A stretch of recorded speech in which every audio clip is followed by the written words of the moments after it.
So we made a commitment to the community before COVID that we would not recommend shutting down the schools. So it was an exception with Thomasville High School. Sorry about that, they shutting down. But that was a commitment, wouldn't look at closing the schools for a period of time to provide. With removing that word, that has 7 years in high school. That kind of 5-year kind of goal will be released next year with the new superintendent to board members to review what we need some of the information. So is that tracking with an overall increase in APS enrolled, or is it going to be enrollment tilting towards here, North Atlanta? Like how is it? How does that work out? Well, yes, no, wait, go ahead.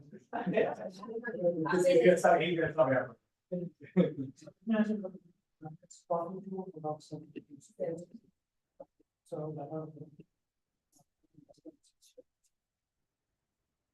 So, yes, we have some schools where the enrollment is going down, and some schools where it's going up. As Charles mentioned, put some part the enrollment is going down. Well, it used to be Rohan, Woodson, there was a spring campus. And then we much come back together. Okay. 15 years ago. And when it used to be only year 5, now it's actually year 3. It's done by it's a policy. Okay. So in terms of the high school students, Leonard Jackson has grown for the last few years. Of course, in McCown High School, after Atlanta High School, other high schools, they're kind of fluctuating, finding like 100,000 students like that. And then what happened during COVID was we asked almost 1,200 students and taking it up in so the kindergarten class every year goes down. And then it also tracks with number of live births within the city of Atlanta. So the number of babies live births in each year in the city of Atlanta is going down. So which results in a smaller kindergarten class. And then as they progress, you would see the numbers in elementary schools going down, and then 6 years later in the middle school, and then 9 years later in a high school. That's the phenomenon that we're seeing now. Okay. Does this take into consideration all of the people moving into Atlanta? Because some people estimate that in 20 years, the population will be double its size. So how is that factored into all of this? Right. So every year from grade to grade, right? We take, say, 4th grade students now, and then the 5th grade students for next year. Then the factor that they apply is all the students that have left the school or the district, and then all the students that have come in from either outside the district or out of the state or the country. So that we call it a progression rate. So that captures all the transfers, in transfers, and then going in and then going out, and then also any students that are coming out of newer developments. Now we've seen a lot of residential development happening in the last 4 or 5 years. And when we actually dig deep into the data, unless the development is 2 or 3 plus bedrooms and they're affordable, we're not seeing any kids. A lot of developments that are taking place are either studios or 1 bedrooms, and then some 2 bedrooms and some 3 bedrooms. Right? We're not seeing any kids from studios or 1 bedrooms. Even the 2 bedrooms, very few, but we see kids in 3 plus, and then if they're affordable, then we're saying kids. Otherwise, all the new units that are being built are luxury apartments. So, $4,000 a month rent and $5,000. We're not seeing any kids. So yes, in some clusters, in some schools, the enrollment is going up. It will go up for next 2-3 years.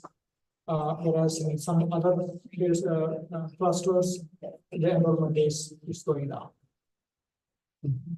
So affordability is affecting birth rate. Yes, yes, and then also, number of children that show up at the schools.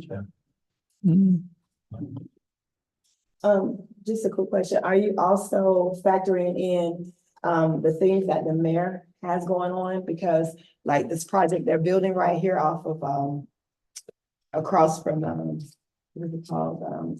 Used to be Sears, but East Ponds. They're dedicating so many of those apartments for low income housing. So is that being factored in as well? Because I want to say he said about 450 apartments out of that whole complex that they're building. So are projects that are continuing to happen in Atlanta, is that being considered too for bringing people in? Yes, Okay. but again, as I mentioned before, even if they're affordable, if they have Mhm. studios and then 1-bedroom apartments, but that's many cats. Has to be at least 2-bedroom and affordable, then yes, yes. Because I think, yeah, I think though they're supposed to be slotted for single family homes. Single families should be able to. But, you know, something that's put on paper, deals are made, things change as things get built, so. I've been here my whole life, so I just seen the city change. That is one of the benefits of doing this every single year. Yeah. Is because like Woodson Park last year didn't necessarily Yeah. show the ongoing growth like that extent. And so, as things change Yeah. fairly quickly, we can maybe keep up See. a little better. Is the average age of adults in Atlanta decreasing? That's something you guys track? You mean the median Yeah. household age? I think it is, I'm not sure, I gotta pull the census data. Okay. I mean, you're talking about the general population, not just the parents of the APS students. Right. Yeah, I'll have to look it up. Well, you forget now, they got a lot of grandparents raising kids too. Somebody gotta have them though. Yeah, they do. And pass them on. Grandparents ain't have no kids. Someone gives But me. they take care of. You can't ask a question. You can say something, but we don't, right? I mean, I'm just, Yeah. but you can say, you can say. Love it. So a little bit what Kevin and I were talking about, Kevin was talking about, and just to look at some of the things we looked at last semester were things like increasing dual enrollment, trying to increase dual enrollment, trying to increase work-based learning, trying to increase more kids taking minimum day, either before the early or the afternoon shift, that kind of thing. This school is, the students are pretty clear on what they want, which is to stay here 24/7. They're all out there now and they'll still be here. They like an 8-period schedule. Many have adapted to a 6-period schedule that we have about, so far 250 kids that have indicated they want to do minimum day. Next year, we'll probably, we'll get more than that, probably close to 300, but. What exactly does that mean? So they leave after 3rd period. So they have 6 classes instead of 8. And when they leave, they can do whatever they want to do, they can just go home and. Right. Does Go it to a take- job. Does it take them long to graduate or? No, because at Midtown, you only need 24 classes to graduate from high school. And we offer 32. In many cases, many kids have 36, 38 classes. So, no, you can definitely leave. After you leave. No. So, some Go leave to and they the come back. Yeah. But I don't as I was think- saying, we don't have that many that do dual enrollment, maybe 75 each year, each semester. We're in that process now, looking at interest for next semester. So work-based learning, work-based learning is a class where you can take and then you have a job and you get credit for that, which is different than minimum day. Work-based learning is actually supervised, monitored by a teacher, and then that teacher, the work-based learning teacher, goes to the employment, place of employment, checks up, things like that. Some of you may have had that in high school when you were in high school.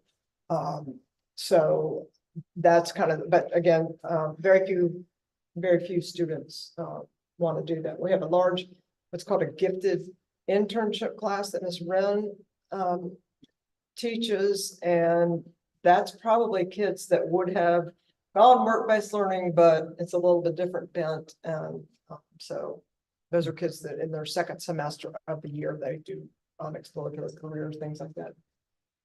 So again, you know, we don't want to look at something drastic. I don't think this community wants something drastic, which would be like a split period, a split day, scheduled day. You know, some kids come 7 to 12, some kids come, 12 to 5. I think it's going to be enough to just change to 8:30, starting first period 8:30 next year for our kids. That's 15 minutes, but it's, so that's kind of where we were, we explored it. And so just looking to see what else we can come up with, but so we continue to try to manage. I continue to try to manage what we have, try to manage what we think is coming. There are some stresses and strains with this school, staff wise, and activities that we have, sports that we have. You just can't keep adding. It's not possible. You can't. There is a limit, and that's what we don't want. But it is happening where their kids can't participate necessarily in things that they would like to participate in the way that they want to participate. Theater productions, sports, things like that get really, really unmanageable. And and thinking about teachers and coaches, it's challenging to get enough people that want to coach a sport, head coach and assistant coach.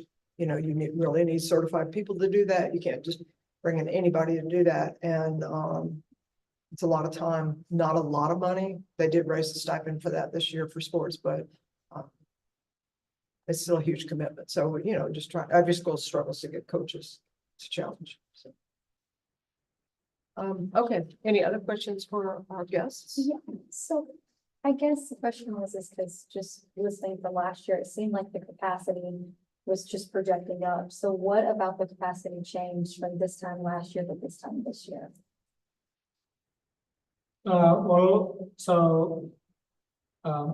Last year it was 1525. Based off of 61 core classes out of 94 total instructional spaces.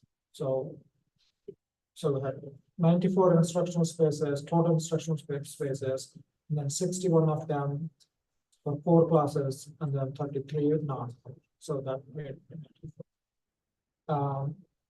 so when it was decided that we're not going to rezone for this year, we met with Dr. Bachman, and then we walked through the building, and then she was able to convert 3 of the non-core classrooms to 4 classrooms.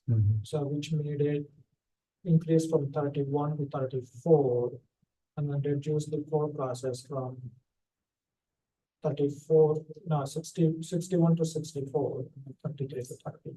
So the total instructional space are still the same 94. So just a switch from 31 to 34, by converting 3 of non-core classrooms into 4 classrooms. And that's how capacity is calculated, is to core classrooms in APS. Optimal planning capacity is 25 students per core classroom. So finding 3 non-core classrooms that became core classrooms allowed to add the 75 students to the utilization of the building. But class size can look different. Max class size from Georgia, there's optimal class size, there's what you're budgeted, all changes stuff, but the planning capacity they use for high school 25 for every core classroom. So that's how there were no spaces built or created from portables, but how do you leverage non-core classrooms to add more core classrooms? At what point do you just say we cannot put any more kids in this building, not on a minimum day, an alternate day? The fire marshal is coming through here and saying, you're done. the enrollment next year is projected to be 1711, I think. It's Mhm. 1665 as of our last meeting, probably a couple more since then. So like, what's the, we're done, what is the true maximum for this school? I think the fire marshal number is a lot high. Really? Yes. They do. They take the square footage and then they subtract 100 and then divide that with 20 square feet, right? So, there are classrooms that are, 900 square feet and then, 1,000 square feet. So you get number that is higher than 25. So from the safety perspective, the numbers are up. Really? Yeah, it's the, for educational purposes, for the planning purposes. Okay. It's 45. It's 25. Yes. So then what's that? What's the educational then? So you said we have 64 core, or is it 60? 64 core, that gets you the capacity of 1,600. That's 1,600, and then your 31 non-core?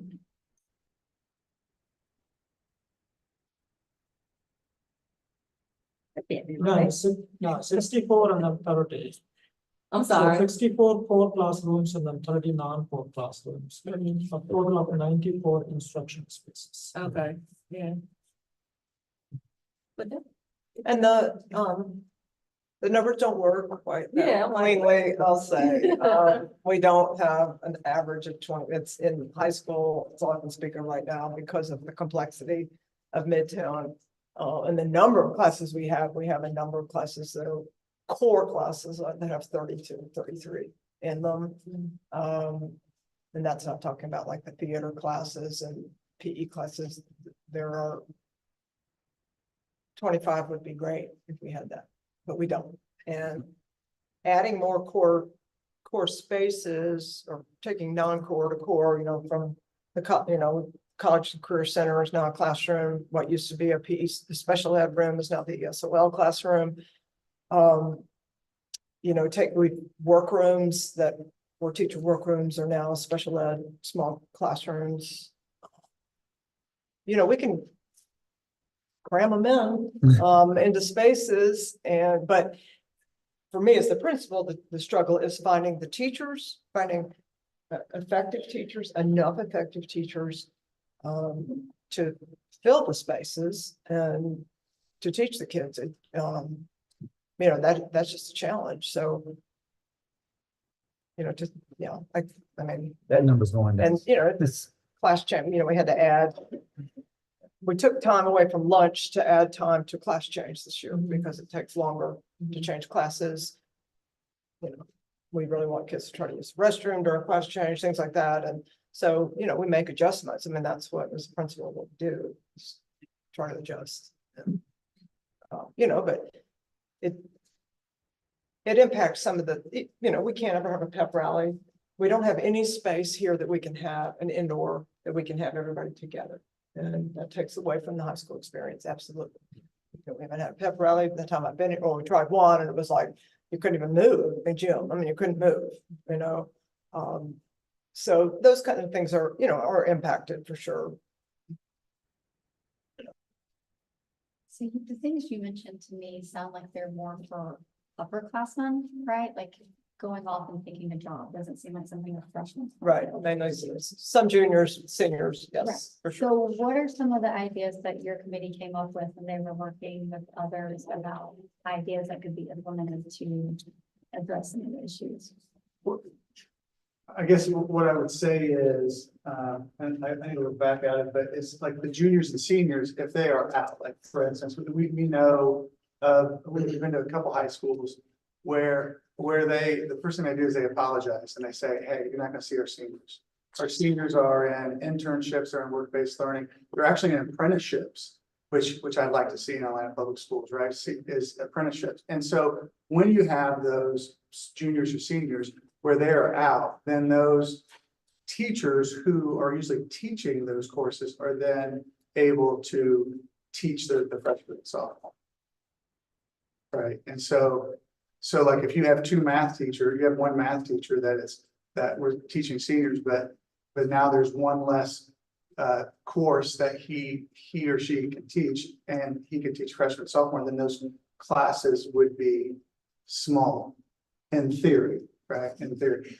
And I will say this on the other side of this is when I say that, I also think for that to happen, there would have to be a cultural shift, right? And Dr. Bachman said that, like, you know, I mean, I had a senior, I had a junior when I was in Indiana, a daughter who graduated a year early. We talked to her like, hey, you got all of these credits. Now we have a son who's here and he's like, I'm not going anywhere. I'm like, no, this is what your older sister did. But it's just the culture of like, hey, I want to be here, right? So I think that would be a shift. I also think it would be a shift for APS to say, because I'm just really passionate about it because of me being in middle school. I know that the most important transitions were, and Dr. Bachman was obviously a middle school principal it was 6th grade and 9th grade, but I think the 5th to 6th and the 8th to 9th, but I think we miss on the 12th graders, that there is a transition there to college, and that 12th grade should look differently than it does in 9th grade. Because they're getting ready for college and career in life. But like all of that, I mean, I could be passionate about it, I could talk about it, but I think the Midtown kids were still going to be staying here. The parents will want them there their senior year. And so it's a cultural shift. And I can share this on some things that we did. And I don't have enough. I have 5 copies, but I can send it to Jennifer Keenan. You can just send it to me. Well, yeah, I can give it to everybody, you know. Yeah, you know, parking is just a huge problem here.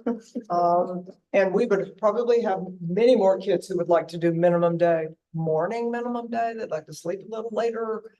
But there is no parking. They do not want to come later because they will not find a parking space. That is reality. You know, so those kind of, you know, I really do think we'd have more kids. But those things like that. I mean, parking is a huge problem. I've asked the facilities department to please pave the gravel area by the stadium. You know, there's a gravel lot there that goes to the stadium to get that paved, because we'll have to use that for faculty parking next year. The teachers right now are parked all on the curbs. They're, you know, they're parking in the dumpster area. So we have got to have more, because we're going to have to add some more staff next year. So we, you know, and then parents, the kids that go to dual enrollment in the morning, they get mad because when they get here, they don't have a parking spot, you know, and then I have to hear that. And then we hear the neighbors that are mad because the Midtown students are, you know, parking in the neighborhood.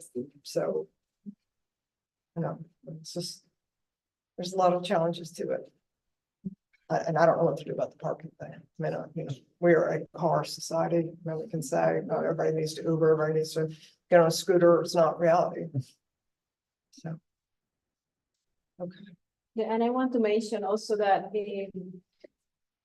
that every year we are seeing like more children, immigrant children coming to the school.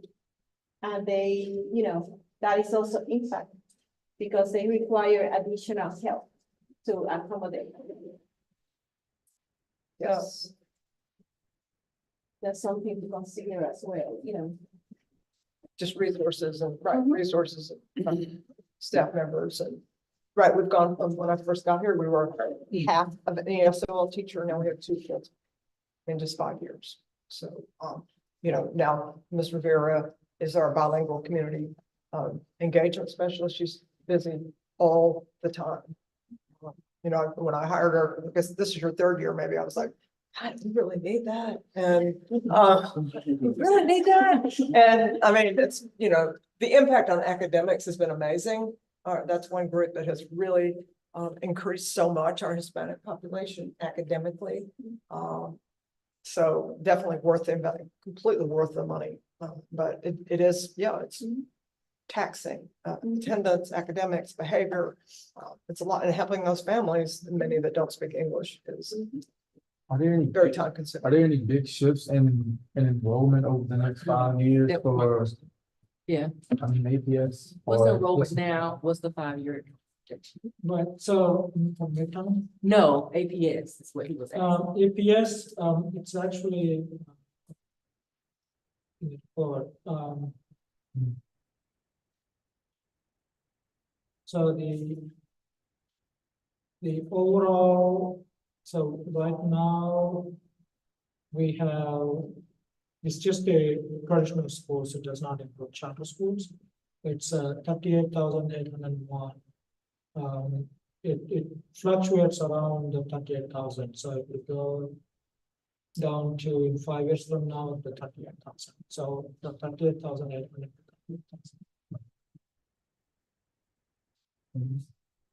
But for again, for Midtown, you're gonna go up next year and the following year, and then they start to. Is there anywhere we could look to see the projections that include all the schools? Because if more kids are trying to get into those charter schools, it just presents a different picture. Right, so the charter schools, the enrollment is capped. Oh. So for West Academy, they do charter, they can only take certain number of students. Okay. Same with CARE, but for every charter school, there is a cap, there's an enrollment cap, they cannot exceed that. Okay. There is a very comprehensive report, that was done, very impressive about, right, all the projections, all the, I mean, it was, and, I mean, it came in the invitation, right? The invitation to the, I mean, it's public knowledge, right? Yes, there's the original facilities master plan, but the report that God is looking at right now is kind of the Lampo, it's also, slash annual _review. And that's where we posted all the reports for the meetings we have. Okay. It's really fascinating. You can see every individual student's projection, utilization rates. The impact of the charter schools on the school population is Yes. I'll call it devastating on the traditional school enrollment over the years. That's something to, not for us to tackle, we're not talking about, but I just think I was really struck by how many kids are in church schools in APS are choosing to leave the school where they live, the neighborhood school, to go to church. Is really And so we're doing to amazing. try to figure out some of that we're doing. Because a lot of it depends on the size of the attendance zone of the school, right? Like some schools capture, like Midtown captures 98% of students who live in the zone. Other schools may only capture 65 or 70% of the students who live in the zone. So we're interviewing those 25, 30, 35% of families who choose something else to ask why. Is it a perception issue? Is it a safety issue? Is it an offerings? Or is it like, no matter what they do, we're not going to that school, so that we can really target what are the strategies to increase the enrollments in those under schools, where the attendance boundary is not the problem. Yeah. And then also in the report, there is a table. You can see for each attendance zone, how many students actually live in the zone and how many actually go to the traditional school, how many go to charter schools or other APS schools, because you can do administrative transfer and then go to a school that has capacity. So there is a table that you can see every month. Okay, thank you. One of the great things I was able to do, I feel like with teachers this past year was offer teachers that maybe live outside to be able to offer that their children can go to school K-12. That our cluster could take on, teachers could, I'll just say Miss Uzoka, who's a math teacher here, she has an 8th grader at Howard. She doesn't live in the zone, but that's a great thing. Then her son can come here. I mean, that, Miss Godfrey has 4 kids in the 5, and that's really a great benefit. But right now it's only offered for Midtown employees, because we can't take on. So like if Ms. Uzoka taught at Springdale Park, her child couldn't come here. He was in 9th grade. That is a real stressor, to have to say to teachers, oh, well, you can go K-8, but then high school, you have to go somewhere else. I mean, that's dicey, tricky. It's, so what was a really great benefit is not a benefit at Midtown, so.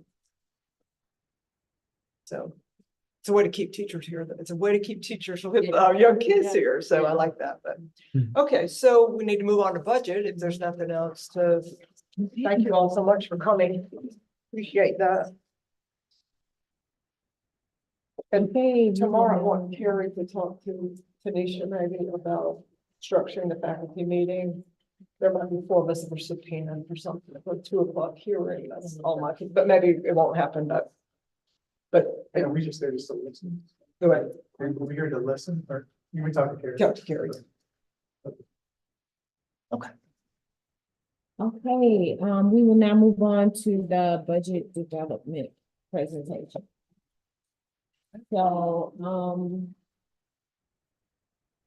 guys, we've been working, and now we are right here at the budget choices, so we got step 1, 2, and 3, your budget choices.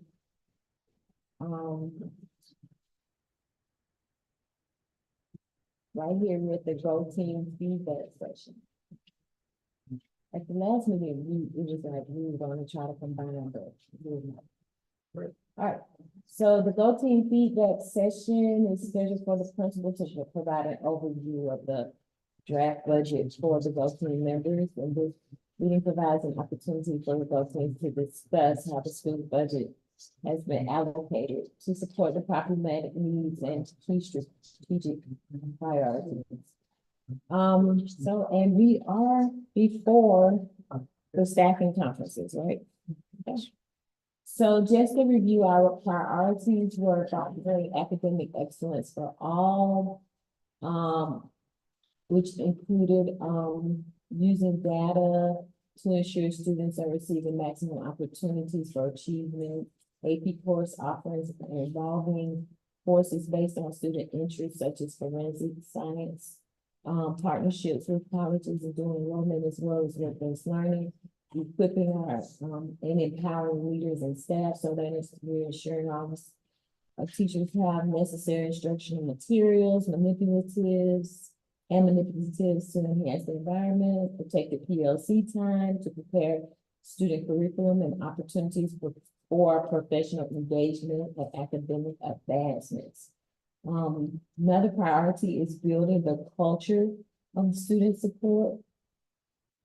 And it will be done by including a graduation coach, Priest 180. We're going to have an additional social worker and additional counselor. We have Miss Rivera here, our bilingual engagement specialist and student support coach. We want to provide more understanding of using Schoology, our learning management system.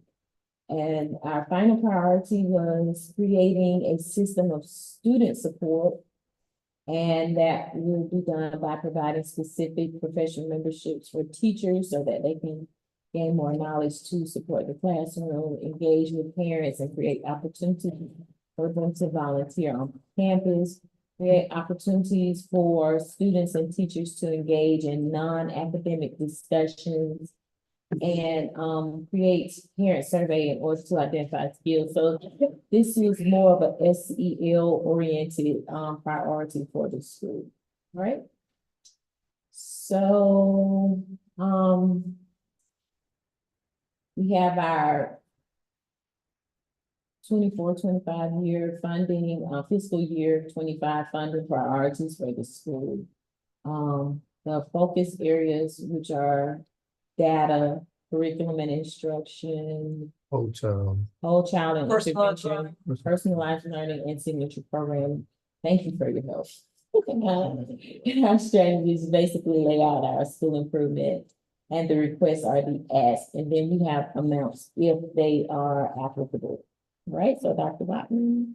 Okay, so in looking at the budget, those are, of course, the priorities that we have. You see the priorities, the focus areas, how they match up with the APS 5 strategies. We talked about these before.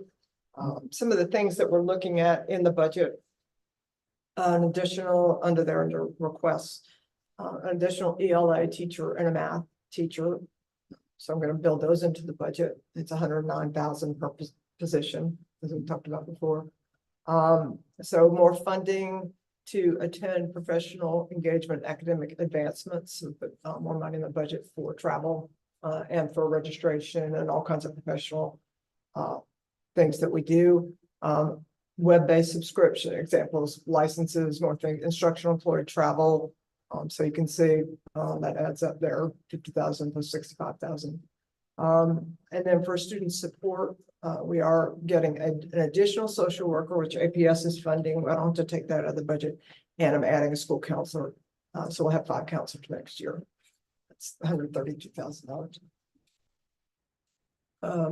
Okay, so some other areas of the buckets that our money's going into for equipping and empowering leaders and staff comes under curriculum and instruction, our signature program, so that we can ensure teachers have all the necessary instructional materials, provides subject-specific professional memberships for teachers. So that's where we buy. So if Rob he's a science teacher, so we would buy him a membership in the ASS, American Association of the Science.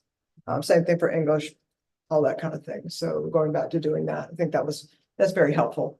So doing that, and then just teaching and other supplies, that's the huge part of our budget. I have 205,000 put in there. It's just huge part of the budget, from copy paper to pencils to, I mean, everything.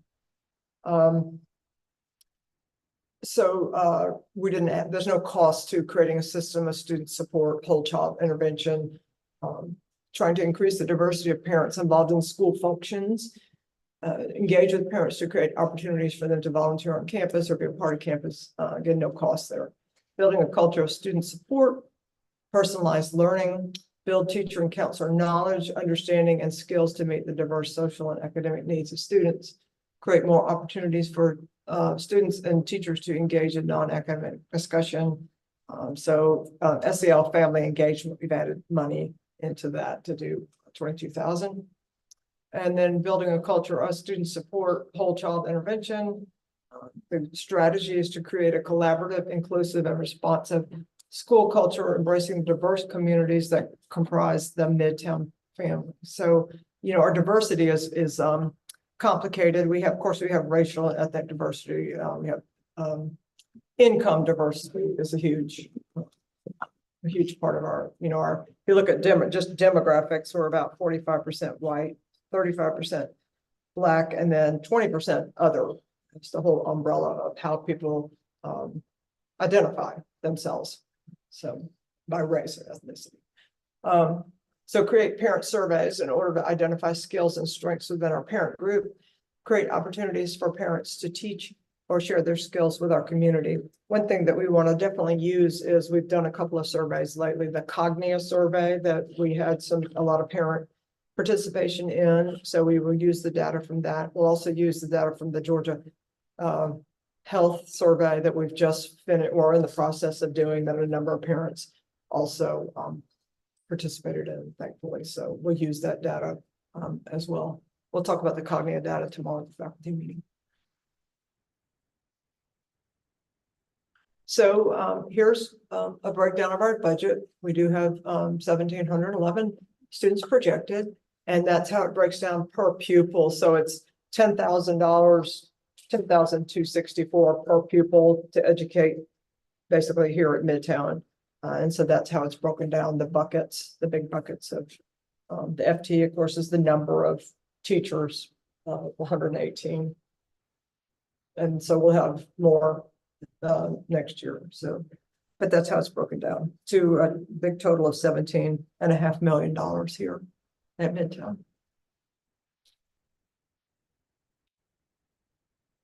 So we saw this last time. It's just how it's broken down at Midtown, our school allocation. The money, the 17.5 million. Right, so thank you, Dr. Bachman, for sharing this information.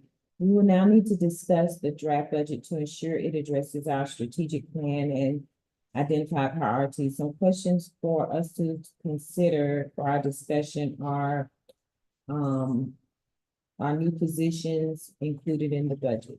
Do we know the plan to support implementation of the priorities? What trade-offs may be made in these priorities? What staff materials are dedicated to supporting our cluster priorities? What staff materials are dedicated to supporting our signature program? Are their positions our school will share with another counselor? So these are just their suggested discussion questions. Are there any discussion questions at this time?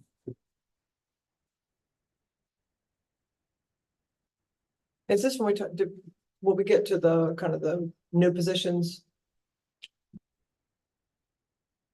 Are the ones that we're removing based on CARES Act, CARES? Okay, well, we can start there, I guess. So all schools have to hold back some of their money. That's the leveling reserve. So we hold back 247,000. A little over that. So this is what this is if we get to keep that money, which basically it means that you meet enrollment, you get the money back that you had to hold back. And so you get your own money back. And so that's what we would spend it on. We have to identify what we would spend the money on, the 247,000 on. So math and science instructional coach, we looked at adding that. We don't have that. And with STEAM, it might be a good thing to have. Now there's no place for that person to go, so they have to work out of their car. But there's no place for them to park. So I don't know, but so we would buy one of those more professional in-service for STEAM signature program. So we put 225,000 there. Additional support for our music technology pathway development. You know, we went into that this year. We have one class of that. Mr. Williams teaches that, but he also works with others from the community. It's really exciting what they're doing in there with artists from the community, both songwriters and music technicians and things like that. So we'd like to add more money into that. It's been very popular. Right now, we only have one class of that. EduApply for STEAM PBL development support, $2,000. Signature programming travel, $10,000. Send more people to things that are definitely related to STEAM. And substitute teacher for collaborative planning. So we have to pay for substitute teachers here, and that's $180 a day. So whether teachers at professional development, teachers sick, teachers on personal leave, teachers take a wellness day, that comes out of our budget. All of that money comes out of our budget. So we would want to put more money in that. We basically spend about $100,000 a year for substitute teachers. Okay, so we have to talk a little bit about positions and things that change. So creating for this year social worker, again, I put that in there, the district provides it, but I wanted you to see that social worker, adding a guidance counselor, adding 2 non-instructional aides, which are kind of paraprofessionals that aides that can help with all the things that go on. So with growing enrollment, you just want to have some bodies around that are relationship builders, but that also are kind of all around in the school. You know, come on, let's go to class, check in restrooms, things like that. So 2 of those. World language. So I'm switching, you know, Miss Lee is moving to full-time American Sign Language. So that's what that is, just adding. I'm taking away the half-time and adding full. So that's all that is. It's just going to full-time. ELA teacher, we probably need 1 ELA teacher. Probably still looking at numbers. A school clerk, we need another school clerk, and then a math teacher. So what's very different this year is we had CARES Act money for 3 years. So during COVID and the recovery period for COVID, every school got CARES Act, which is federal money basically. And so we had that through the end of this year, and most of us bought people with that. That's what we did. So because we don't have the money anymore, we have to look at the positions and what we do. So these 3 things were on the CARES Act money. So the attendance specialist, instructional paraprofessional, and school clerk. We had 2 positions. I only have 1 school clerk. So those go away, and I try to absorb that into the budget. But those positions have to go away because the money is fairly long. So our next meeting is the budget approval meeting, which will take place Maybe our next meeting is March 11th, I believe. We have to approve the budget by the 15th. So, our next meeting is March 11th, Monday, the 11th. So that's what we'll do then. Because I have my staffing conference before that, and then have a kind of a budget conference with, Mr. Brown and HR. And so I'll present final budget recommendations to you on the 11th. And all approval meetings must be held after staffing conferences, which, we'll do on the 11th. So, any questions about that, about the budget, about money? I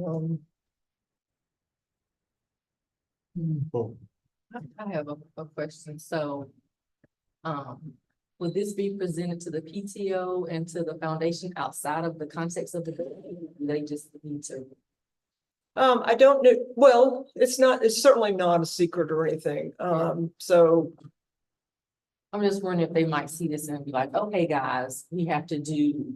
Oh, we need, yeah. Yeah. So things that are not covered in the budget that we do right now. So like Saturday school, huge expense. Foundation is picking that up right now. I am working with like the, Booster Club, the Athletic Booster Club is gonna pick up, at least one Saturday. It's $5,000 to $6,000, because a lot of those are athletes, of course. So, and then I'm gonna ask, we have a board meeting, PTA at 6 o'clock. So I'm gonna ask them to also put that in their budget. They had a good auction, so let's put that in their budget to pick up some of the Saturday school. I'm looking at in my budget, I put more money in teacher stipends so that I could pay part of the Saturday school through that, and to lower the cost a little bit on the foundation, and to try to still keep the high quality we have, but just look at money differently. So like Saturday school is not, those kind of things are not included in that at all. So, and that's a lot of money. So, like the Saturday, community service days, that's not included either. Buying the materials, things like that. So the foundation is picking that up too. So.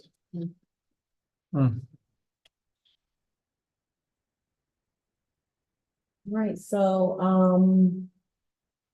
you had any questions, or do you want to, is there everyone's questions? Yeah, any more discussion questions?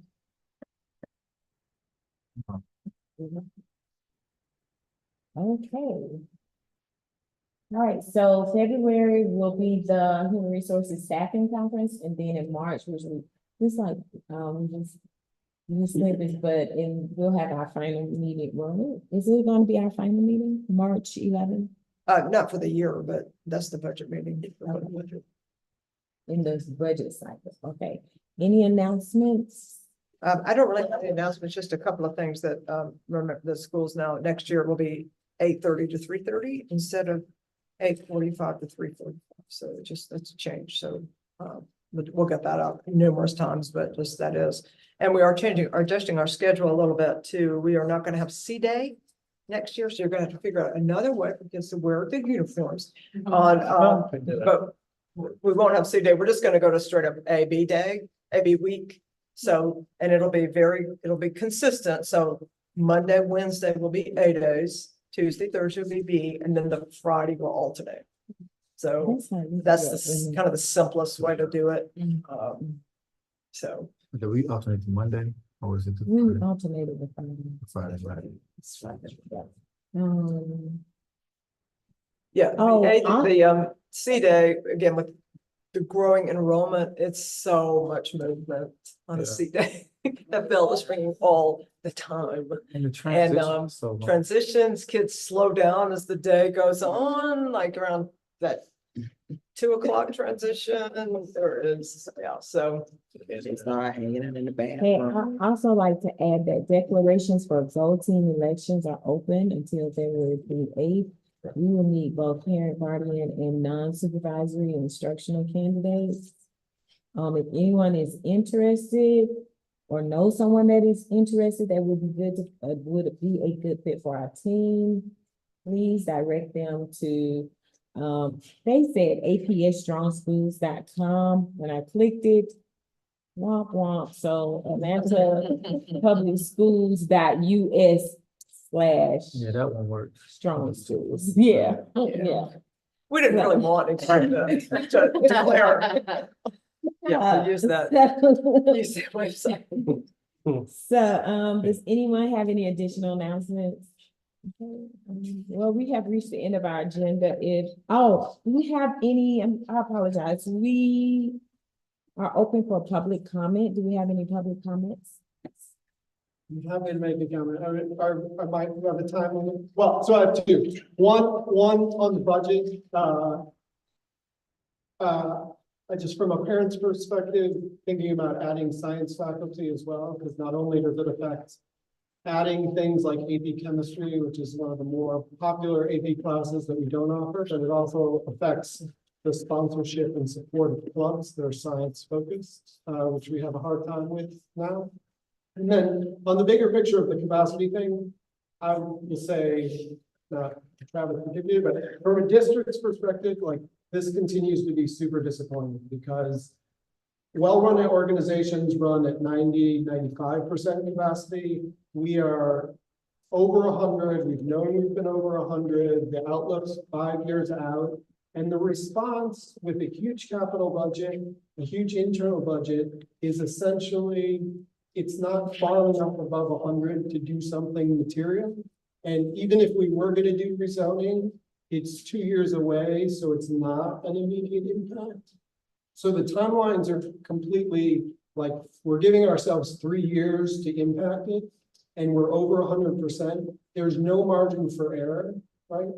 Javi does a great job, but we have a ton of resources, and we're essentially telling the teachers and the staff here just to buck up, and you're gonna have to deal with it because nobody has a better idea, right? And so I know that's not all on you all to fix, but you also have board members and other folks who are new and a new superintendent, and at some point it's gonna break, and I know it already wears on people quite a bit. So as we're doing this capacity presentation, the other thing I'll add, from the perspective of knowing too much about the budget, all this change in capacity did, right? We didn't add space, right? We actually reduced the budget because when the capacity number went down, or the capacity number went up, this new capacity weight that we got added is only on the margin of students above what our capacity number is. So by reclassifying 3 classrooms, we just reduced our budget allocation from what it would have been without it. So I'll just address the science thing. The problem with science is you have to have a space. You have to have a lab. And we already turned a Spanish classroom, foreign language, a world language classroom into a science lab this year. So we don't have space to have another science lab, to have another science teacher. I will say, like the AP chemistry, kids always say they want it, and then we only get like 12 or 15 that actually say they want it, and so that ends up not ever being able to make. But science is a huge problem because we don't have space. You have to have a lab, and we do not. As I said, we turned the world language class. We did a lot of magic this year in turning spaces into classrooms. I hear that about the science for sure. I have a question. As a parent of a 5th, 7th, and 9th grader that's been in the cluster for 10 years, I've been taking part of this conversation for 10 years now, hearing the bubble is 2 years away. This peak is 2 years away, 2 years away. It's the same conversation. I wonder what made it happen for this elementary school. What was so different? So in terms of we have enough core classes, or we're going to find enough space for core classes, a school is far more than that. These are kids, and these are humans at work who need an environment that is suitable to work in. Although we could fit more kids in here from a fire safety standpoint, if we used every core space, we have to think about them moving through hallways, usage of bathrooms, how many women's facilities and men's facilities are there, water access, safety, exits and entrances. And then you think about the support that we know these younger kids coming into high school We need more counseling. We need more emotional support for them. Personal experience, there wasn't a private room to meet. When I came to school to meet for a private conference. So although we're getting more counselors and more social workers, if they don't have the space to do their job, to meet with families, to meet with parents, for the teachers to have a break in a private room or to teach a science class, we're not putting academics and safety first. We're literally just cramming more bodies in, and that's a disservice to both staff and students across the district. So whatever you guys need from the community, please keep engaging them, because we need something, kids and the staff needs. And if y'all can be on that, one of those calls tomorrow, right? That's helps. Or both.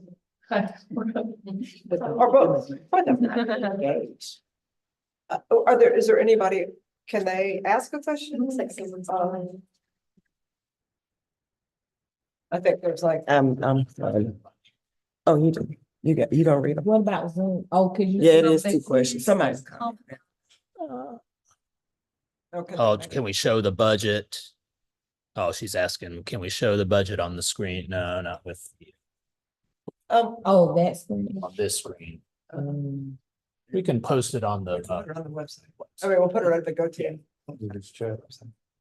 Anything else?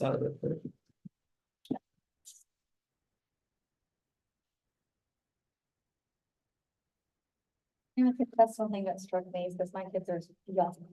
Like I'm far away from high school, down here as a community member, but the first meeting we discussed it when we were talking about trying to get kids to graduate early or do a work, it kind of struck me as sad. I don't know how you feel about it as a principal, but thinking that the solution we have is to get kids out of the classroom. When, you know, we put so much pressure on children these days and they've got the rest of their lives. We don't, you know, we're all gonna have bills to pay. We're all gonna have taxes.